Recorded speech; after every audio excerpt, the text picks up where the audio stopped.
And it's fucking cold.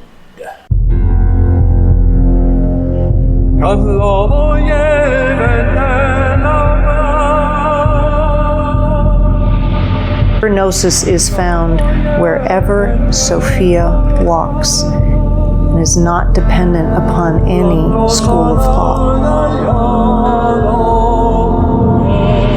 It's where sexual energy is deposited within ourselves. It's where our vitality, our creative energy is there. Mind, body, and spirit, what we call today the three major divisions of philosophical thinking. Right. Basically, what this is depicting is the person who has self-realization unifies his body, mind, and spirit in such a way that he or she can ascend through the various dimensions of psychic exploration, spiritual creativity, and even in the worlds of science and knowledge as depicted in the book, understand astronomy and cosmology of other worlds we would call today parallel evolution.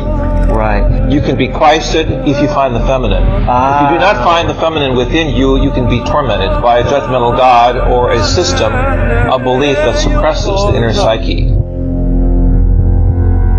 Greetings, fellow worker slaves, podcasting at 128 kilobits from the Fortress of Swellitude, not far from the Redneck Mecca. This is the Atheist in the Trailer Park podcast. I'm your host, Tucker. Someone who will not be named because it's the first time in hours that he hasn't been curled up on me.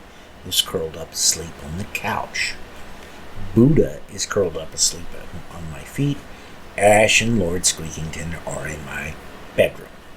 Yes, it's a podcast hosted by a guy and his cats. Get over it. This is an Acts of Andrew episode where Skullbeard and I read a few chapters from the Gnostic text. Next episode will be a news episode. It is presently 22 degrees outside. That's -6 for those of you in the civilized parts of the world. I've got the 500-watt halogen light going under the trailer to help keep the pipes from freezing, and all the space heaters are going. I just shut off the kerosene heater a little while ago because it was really making this place warm. These next few days are going to be the real test of what things are going to be like here. It usually doesn't get much colder than this, even in the worst parts of winter, and it is supposed to stay this way for the next few days, barely getting above freezing during the day. Worst parts of the year, it will not get above freezing when it drops so low at night. I have no idea what we're facing for the rest of this winter, of course, and past couple of years it's gotten really cold in March. Damn it, somebody's awake and walking towards me. Hello. Yes, say hi to everybody. Not gonna talk? Nope. Just gonna get my face demanding attention. Alright, let's talk about the fun stuff that's happened since I posted the last episode. I managed to pick up a few hours of overtime this past week, but that was partially undercut by the fact that we left an hour and a half early on Friday. Hopefully it'll be enough to tide me over until the next month. I have a tad bit saved up and I'll be getting the Patreon money on the 5th, assuming they don't hold it up thinking that I'm posting porn. Of course, I will get my next check on the 6th, I think. Or would it be after that? I don't remember.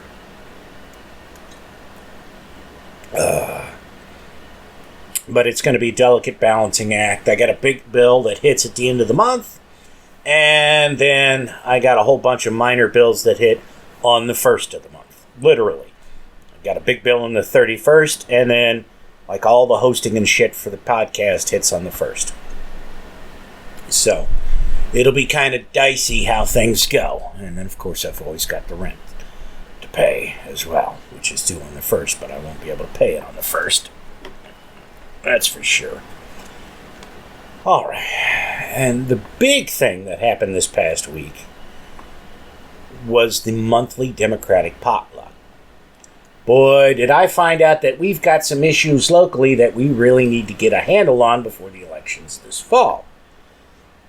First and foremost, there are huge problems with voter registration here. I've mentioned in the past that it came out some of the folks hired by the county were taking their registration forms home with them to work on them. Something that's not at all suspicious, since the only people taking them home were Republicans. And we still cannot get them to make it official policy not to take the forms home with them. The best that can be done is that we'll get it written in the official records who supported the idea of allowing the staff to take voter registration forms home from the office and those who opposed the idea. And we have the issue that it is now a $500 fine minimum if you register for someone to vote and their information is incorrect. And when I say incorrect, that can mean they misspelled their street name or their city name, or it looks like they wrote a 6 when they should have written a 7. That's how absurd it is. And the fines can go all the way up to $10,000. It's clearly an effort at voter suppression. Another issue, which everyone but me was happy with, was the new location for early voting in the county. In the past, this was held in the county administration building. This was a bit of a problem as there's just not enough parking to handle the people who show up to vote early. The new location is a church. One of those overwhelmingly white prosperity gospel churches that, other than exhorting people to give them money, is pretty fucking white bread bland. The pastor is a wannabe Joel Osteen who's managed to take the church from 100 members to over 2,000 in about 15 years. And I think it's actually a satellite location of a larger church. It's not clear on their website, but somewhere I saw something that led me to believe that they're a satellite location and they have associate pastors there. But, you know, a lot of this church service is just you watching the thing. You know, the head pastor at a church in Nashville, you know, when you're on a jumbotron. I'm almost certain that's what it is. I could be mistaken, but that's that, you know, I'm not real happy about that. And they were apparently begging for the city or the county to put them as the early voting place. Wonder why?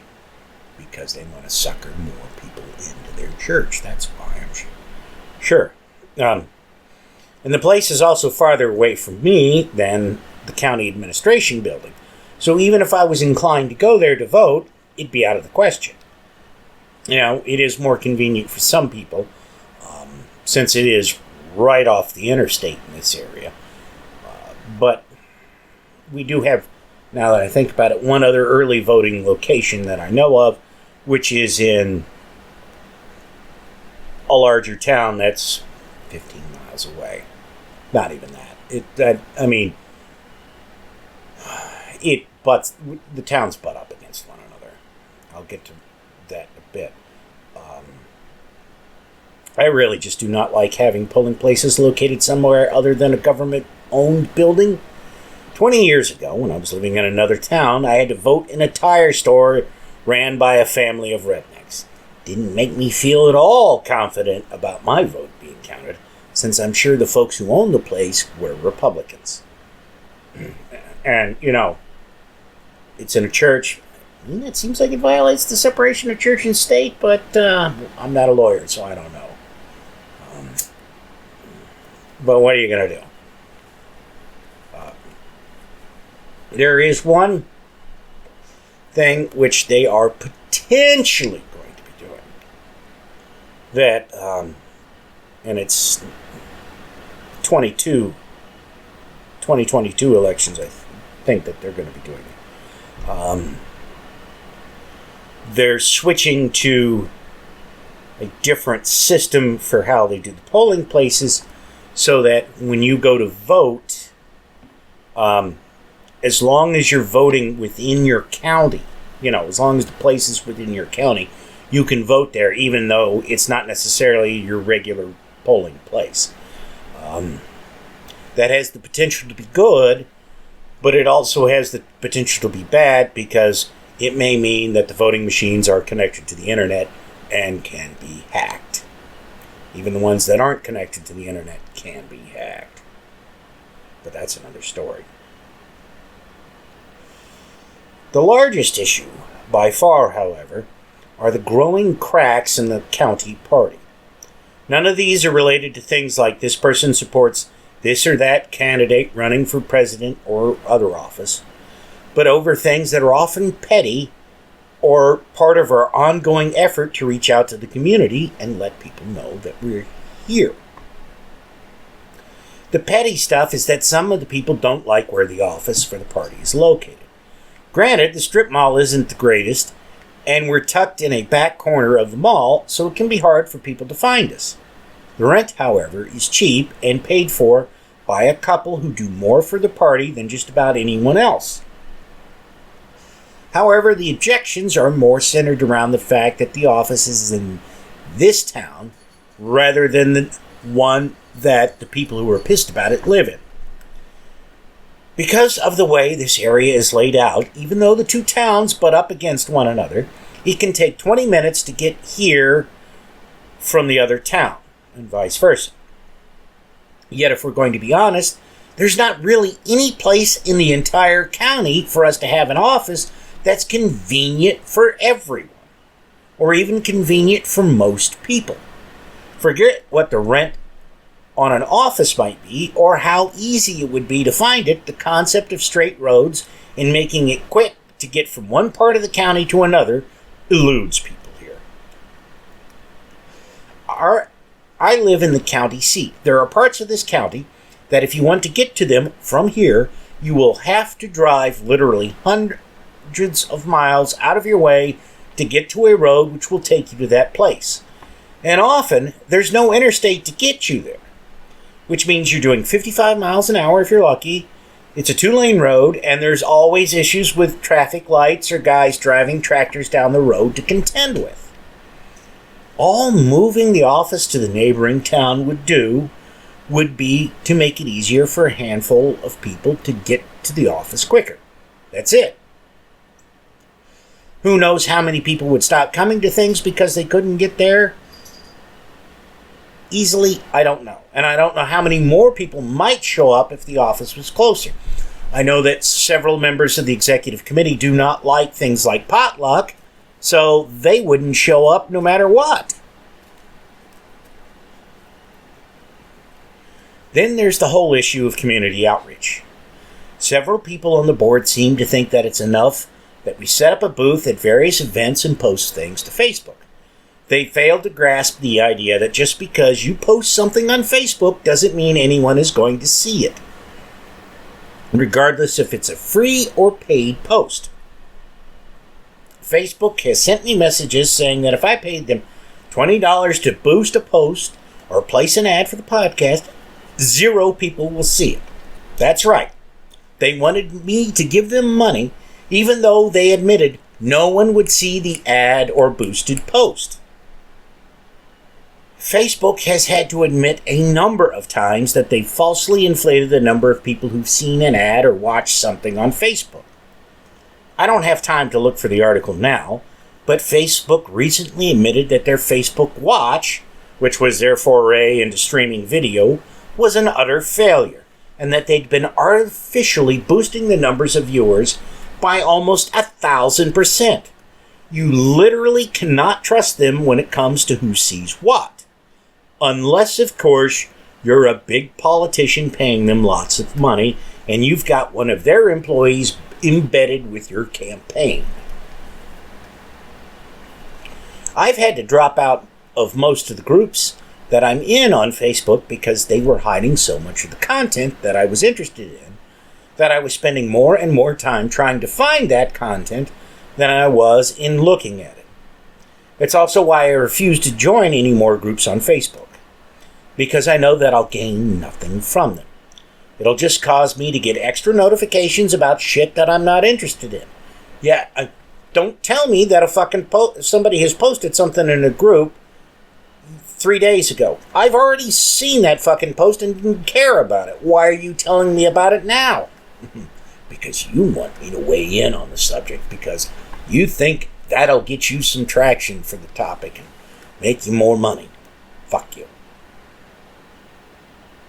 I'd quit the damn platform altogether were it not for the fact that that is about the only way I can get any information about what's going on with the local party, as well as it's the only contact I have with the people I went to school with. And even then, I have to hunt for things posted by my friends from school and things posted by the party. Just because somebody posts it in the party's group or on the party's page doesn't mean that I'll get a notification about it. And just because I go into the group or go to the page doesn't mean I'll see it there unless I jump through several hoops, which involve reloading the page. And we have to do outreach in the community. Not everybody is on Facebook, and not everybody thinks to look and see if the local party has a website or a Facebook page. I had lived in this county for roughly 20 years before I knew that we had a county party, and I only discovered that by random chance. Outreach is also how we show that we actually give a damn about what's happening. Not to mention, it gives us a better idea of what really matters to people. When Maria hit Puerto Rico, I tried to get them to set up a donation box at the party's office for people to bring by things. You know, not only would it enable members of the party to feel good when we presented those donations to the Red Cross or whatever, you know, we'd get a little publicity for that.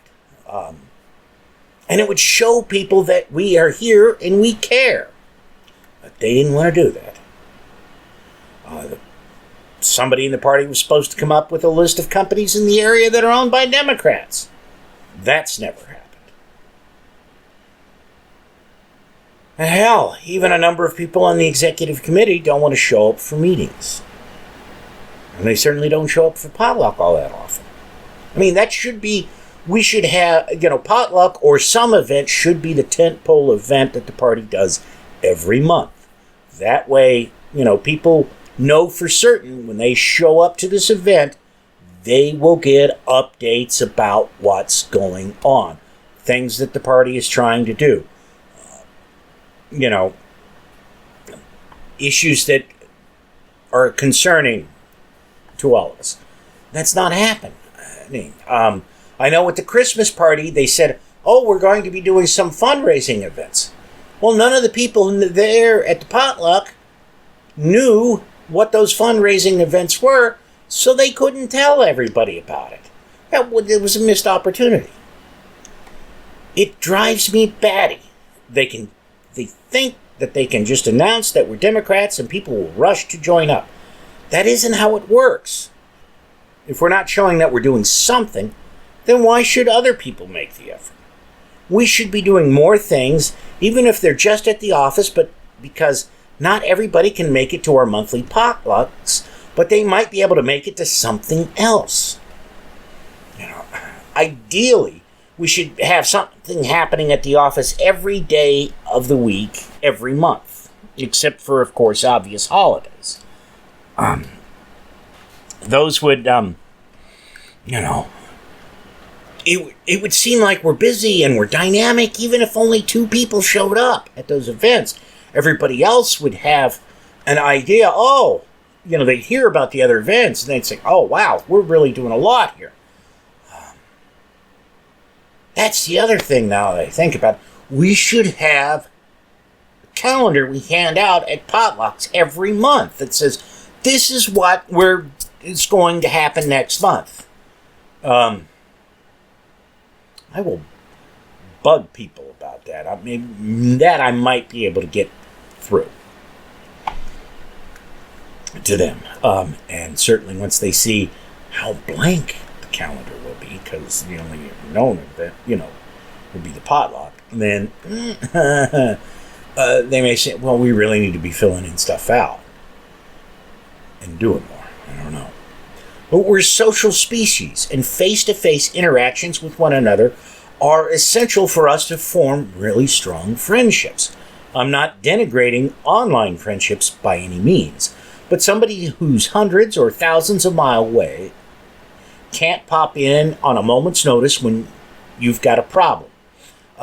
They also can't not go knocking on doors to, get out the vote. They can't drive people to the polls on election day.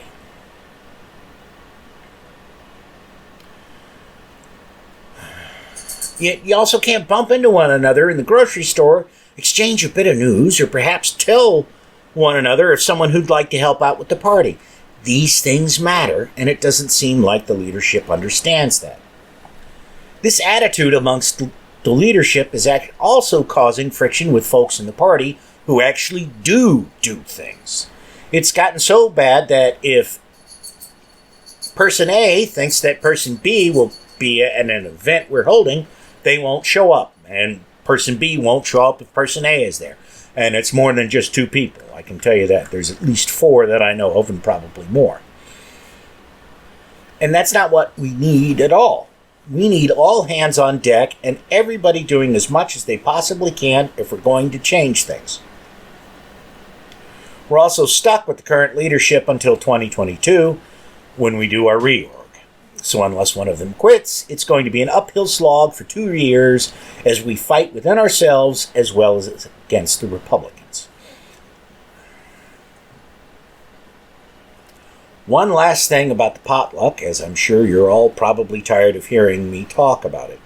There was a woman at the potluck who was there for her first time, and she was talking about a trip she'd taken some years back to the Holy Land.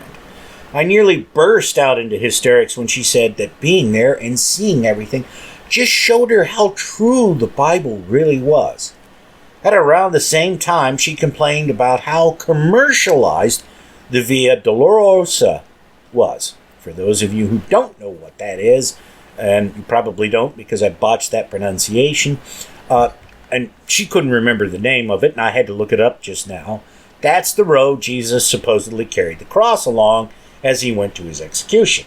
The idea that people could have created things just to attract Christian tourists, or that just because some of the places in the Bible happen to match up with places that are real, doesn't mean that any of the events never happened, or doesn't mean that any of the events in the Bible ever happened, never occurred to her.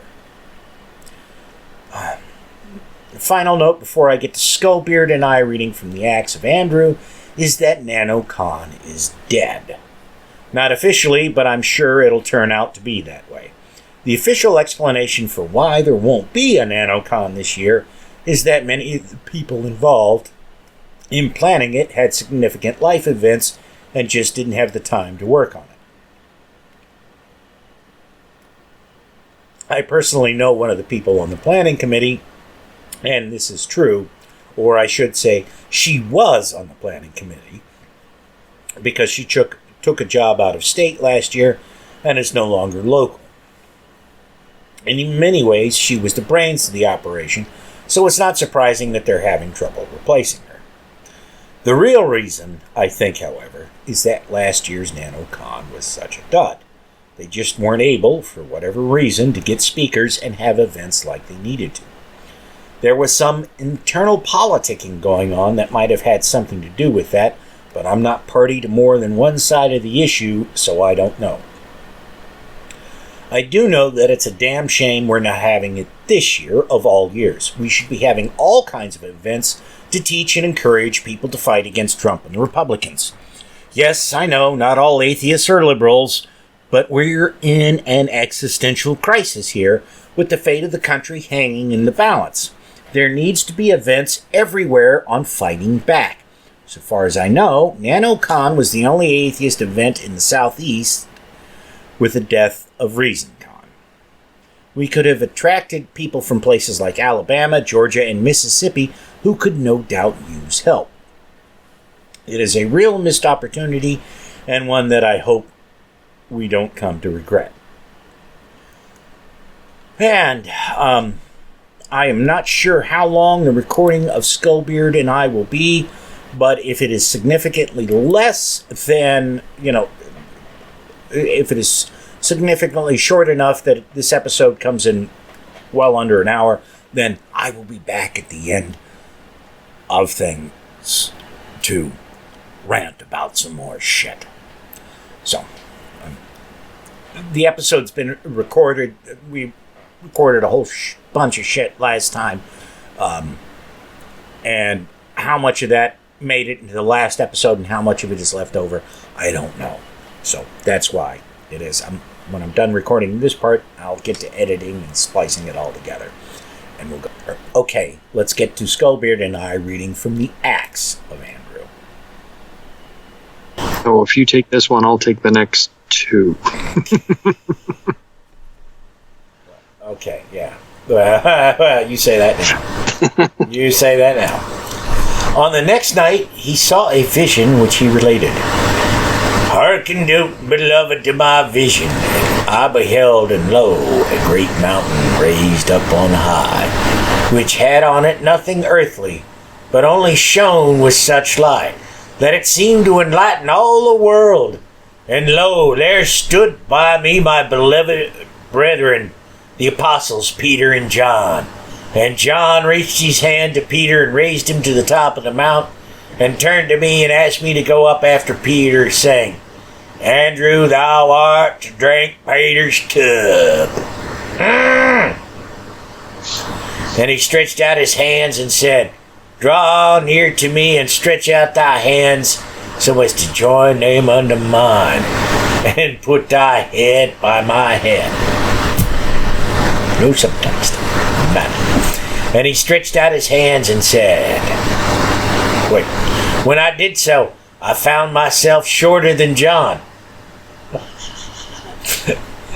After that he said to me, Wouldst thou know the image of that which thou seest, and who it is that speaketh to thee? And I said, I desire to know it. And he said unto me, I am the word of the cross whereon thou shalt hang shortly, for his name's sake whom thou preachest. And many other things he said unto me, of which I must now say nothing. But they shall be declared when I come under the sacrifice. But now let all assemble that have received the word of God, and let me commend them under the Lord Jesus Christ, that he may vouchsafe to keep them unblemished in his teaching.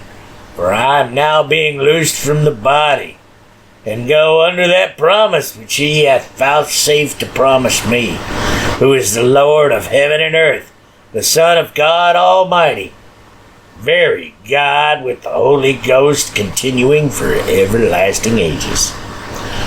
I feel sure that John in the latter part of this vision has been substituted by Gregory for Jesus. The echoes of the Acts of John and of Peter are very evident here. All the brethren wept and smote their faces. When all were gathered, Andrew said, Know, beloved, that I am about to leave you, but I trust in Jesus, whose word I preach, that he will keep you from evil, that this harvest which I have sown among you may not be plucked up by the enemy, that is, the knowledge and teaching of my Lord Jesus Christ.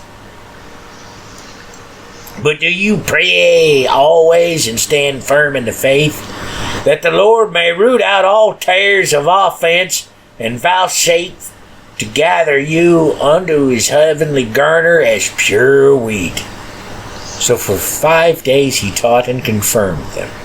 Then he spread his hands and prayed, Keep, I beseech thee, O Lord, this flock which hath now known thy salvation, that the wicked one may not prevail against it, but that what by thy command and my means it hath received, it may be able to preserve inviolate forever. And all responded, Amen. He took bread, brake it with thanksgiving, gave it to all, saying, Receive the grace which Christ our Lord giveth you by me his servant. He kissed every one and commended them to the Lord, and departed to Thessalonica. And after teaching there 2 days, he left them. Okay. Many faithful from Macedonia accompanied him in 2 ships, and all were desirous of being on Andrew's ship to hear him. He said, "I know your wish, but this ship is too small. Let the servants and baggage go in the larger ship, and you with me in this."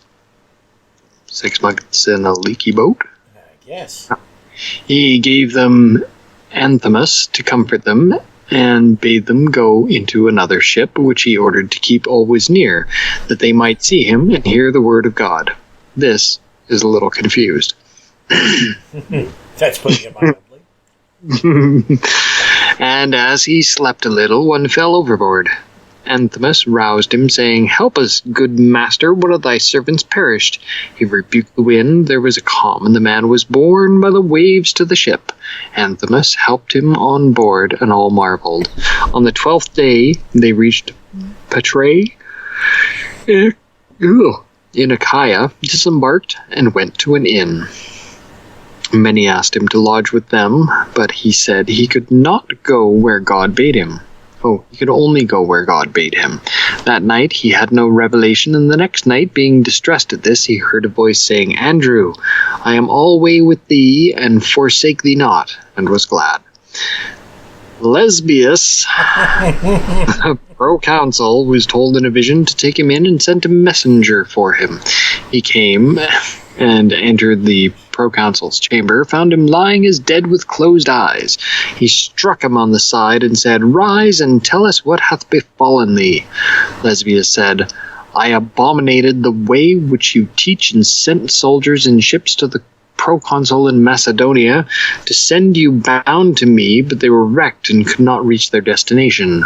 As I continued in my purpose of destroying your way, 2 black men, Ethiops, appeared and scourged me, saying, 'We can no longer prevail here, for the man is coming whom you mean to persecute. So tonight, while we still have the power, we will avenge ourselves on you.' And they beat me sorely and left me. But now do you pray that I might be pardoned and healed?" Andrew preached the word, and all believed, and the proconsul was healed and confirmed in the faith. Cheerful little bedtime stories. Now, Trophiema, once the proconsul's mistress. Trophiema, you gotta wonder if that's not Trophy. He's not tied into that somehow. Trophy wife? And now married to another, left her husband and clave to Andrew. Her husband came to her, lady, Lesbius' wife, and said she was renewing her liaison with the proconsul. The wife, enraged, said, "This is why my husband has left me these 6 months." She called her steward, procurator, and had Trophiema sentenced as a prostitute and sent to the brothel. Lesbius knew nothing, and was deceived by his wife when he asked about her. Trophiema in the brothel prayed continually. Is that what they're calling it these days? And had the gospel on her bosom. Ha ha ha! And no one could approach her. One day one offered her violence, and the gospel fell to the ground. She cried to God for help, and an angel came, and the youth fell dead. After that, she raised him, and all the city ran to the sight.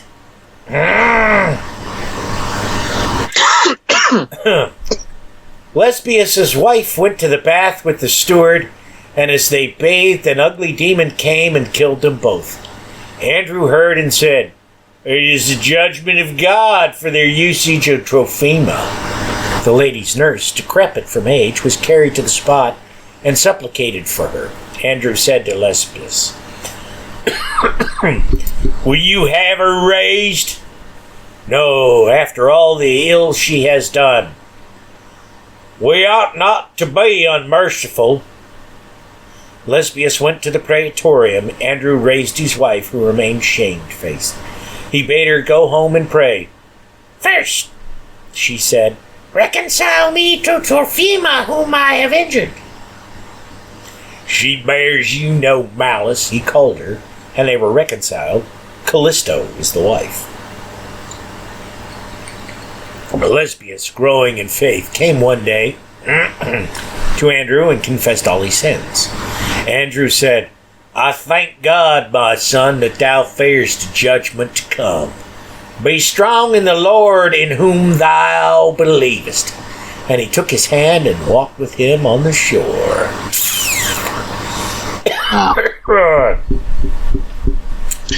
I say we pack it in after 25. All right. They sat down with others on the sand, and he taught. A corpse was thrown up by the sea near them. Of course. Yes, because that's we what must the ocean learn. does. Oh, yes. We must learn, said Andrew, what the enemy has done to him. So he raised him, gave him a garment, and bade him tell his story. He said, I am the son of Sostratus of Macedonia, lately come from Italy. We've met his dad. Yeah. Was Italy a thing at that time? I'm not sure. I thought it was Rome. Whatever. On returning home, I heard of a new teaching and set forth to find out about it. On the way here, we were wrecked and all drowned. And after some thought, he realized that Andrew was the man he sought and fell at his feet and said, I know that thou art the servant of the true God. I beseech thee for my companions that they also may be raised and know him. And Andrew instructed him, and thereafter prayed God to show the bodies of the other drowned men. 39 were washed ashore, and all there prayed for them to be raised. Philopator the youth said, My father sent me here with a great sum. Now he is blaspheming God in his teaching. Let it not be so. Andrew ordered the bodies to be collected and said, Whom will you have raised first? He said, Boris, my foster brother. So he was the first raised, and then the other 38. Andrew prayed over each, and then told the brethren each to take the hand of one and say, Jesus Christ, the Son of the living God, raiseth thee. Lesbius gave much money to Philopator to replace what he had lost, and he abode with Andrew.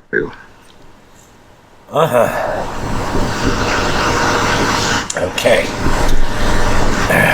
Nothing suspicious about that at all. Yeah, no, nothing at all. There was something. I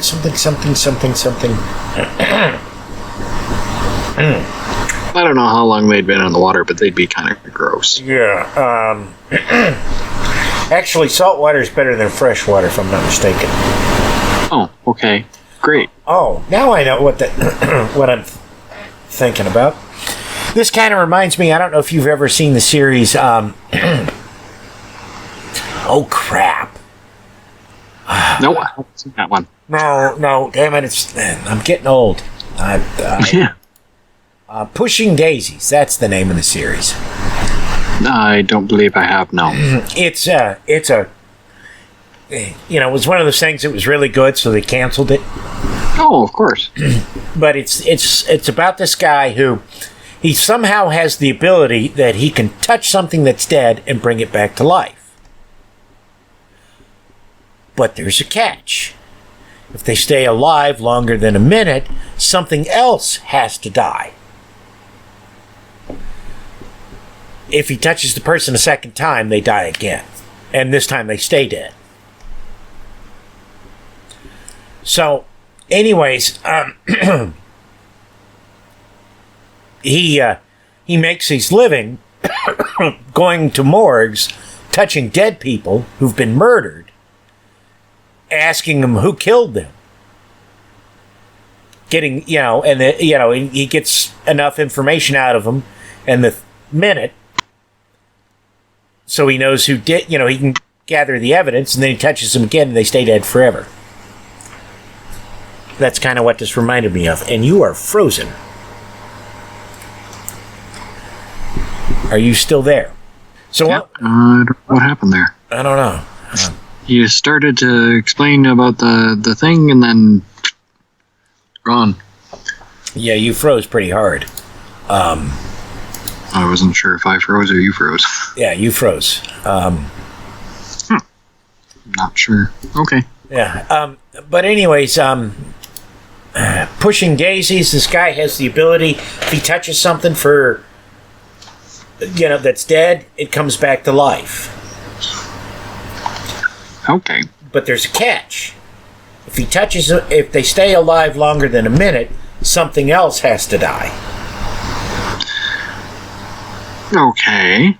So what he does is he makes his living working with a private detective. They go to morgues, find people who've been murdered.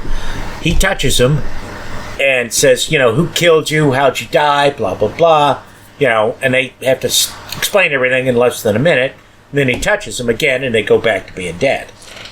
Oh, okay. So that kind of reminded me of this whole... I've never seen that one. It's a modern-day fairy tale. There is some goddamn good writing in it. And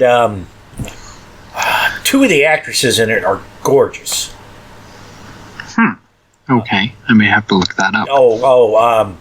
Yeah, they're gorgeous. Did you ever watch the TV series House? Yeah, I did watch House. Okay, whatever in the first season, you remember the the guy who was the evil pharmaceutical executive who for like half the first season, him and House went at loggerheads with one another, and then he pulled his funding out of the hospital. Big black guy. Yeah, no, it's been quite a while since I've seen it. He's in the show. He's really good at it. I mean, there's some stuff in there that's almost worthy of Shakespeare. It's so good. I'm not kidding. Exceptionally well written. Yeah. Who is... I can think of some of the characters' names, but I can't think of the actresses' names.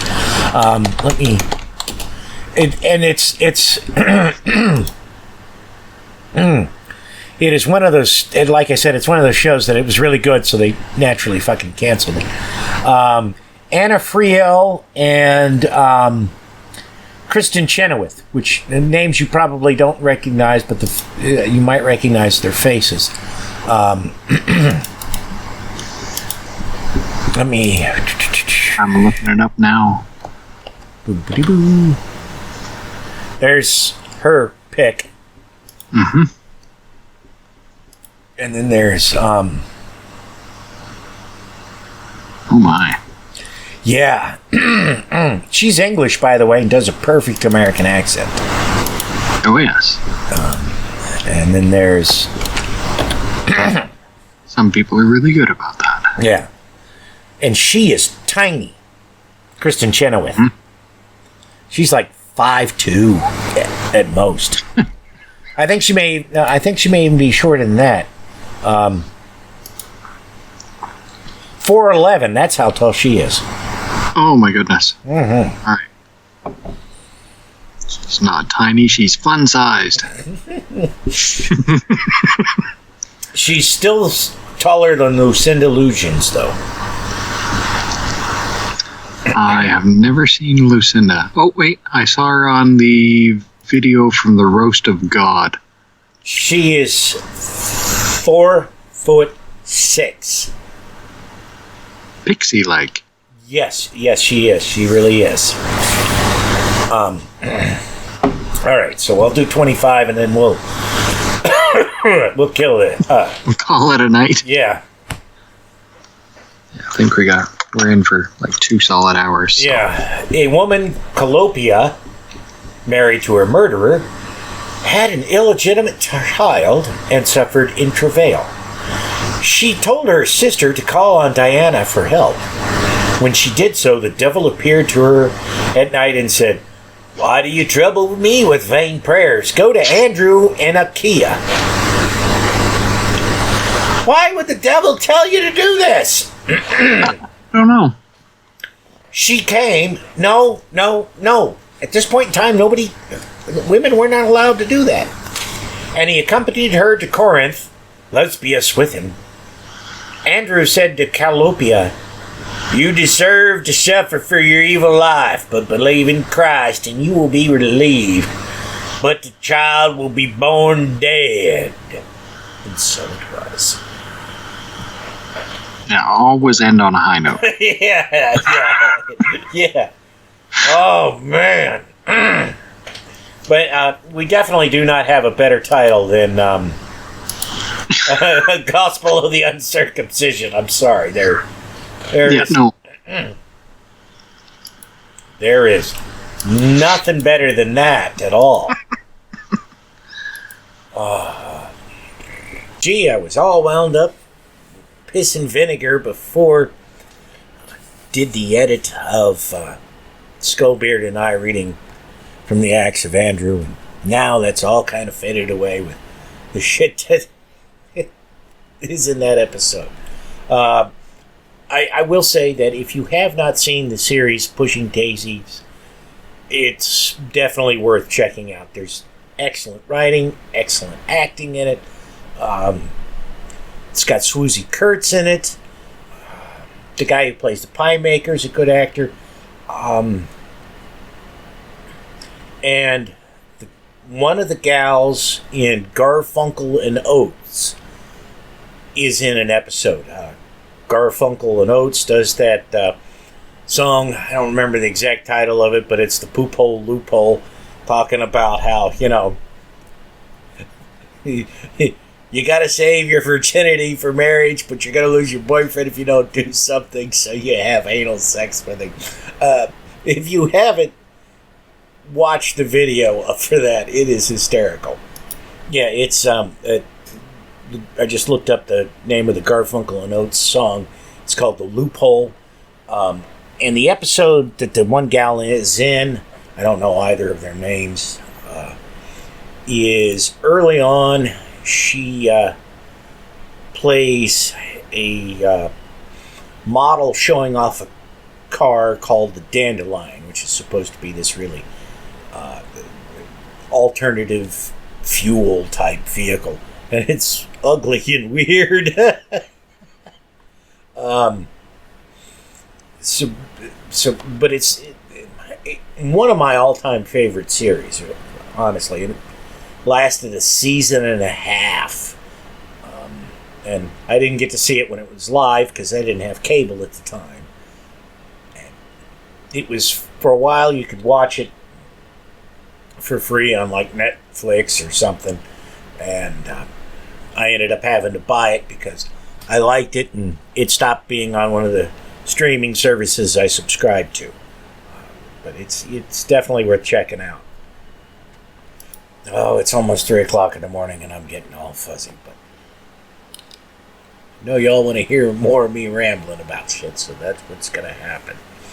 One of the things that I just realized about the putting out the calendar of events at things like potlucks is that would also be a good way to have, things like go here to check your voter registration, what to do if ICE shows up at the door of one of your neighbors, how to protect them, things like that, little bits and tips.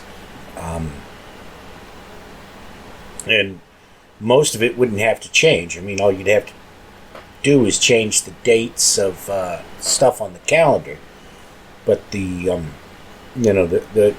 information about, checking your voter registration, numbers to call if there's a problem at the polling places, things like that, that would all stay the same. So there wouldn't be a lot of work for the individual involved. And then I'll have to bug somebody I know to see if we can make that happen. What we've got to do is more than what we're doing. Otherwise, we're not gonna make a difference. I mean, one of the things that they complain about, and I agree that it is a serious issue, is that it's mostly white people who show up to the events. If we actually did something in the community, then we may be able to attract people of color. I know that there was a black couple at the potluck, and they had just moved here not too long ago. And they were somebody was talking about trying to you know, get the black churches involved. And they said, well, you know, the real problem is that they're all very clannish. So, and what they meant by that was most of the people who went to a particular church were all somewhat related to one another. You know, so they were all, you know, not merely immediate family members, but cousins and distant cousins. And if you were an outsider, it was hard to make inroads. And she talked about how she went to this one church for a while, and the pastor there had some kind of serious medical problem. And they thought he was, you know, going to be disabled for life, and I guess he apparently recovered.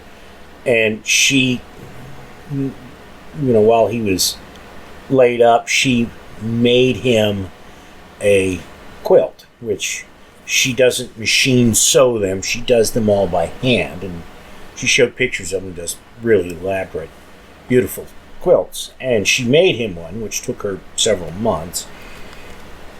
And she couldn't bring it to him because the family, you know, his family wanted to limit the number of people who came to see him, which of course makes sense. If somebody's really laid up, you don't want a lot of people traipsing around.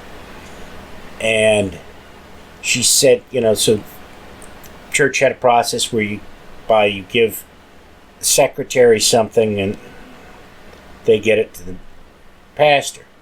So that's what she did. A year later, he called her to thank her about it. And he'd already been back at church by this point and was up and around. So it wasn't like, you know, it took him that long to get up the strength to say thank you or whatever. And the way she described it, I don't remember the term, you know, exactly how she did, but it wasn't a real thank you. It was not sincere. And she was, one of the things that she was kind of upset about was, you know, he didn't call it a quilt, he called it a blanket, which, you know, okay. That's, I don't know. We will have to see. Definitely have to get people in the party out doing things in the community. That's the only way we're going to increase our numbers. It's the only way we're going to show we're valuable to people. But convincing everybody of that is going to be difficult. And it's going to be an uphill battle, as I said, because of the current executive committee.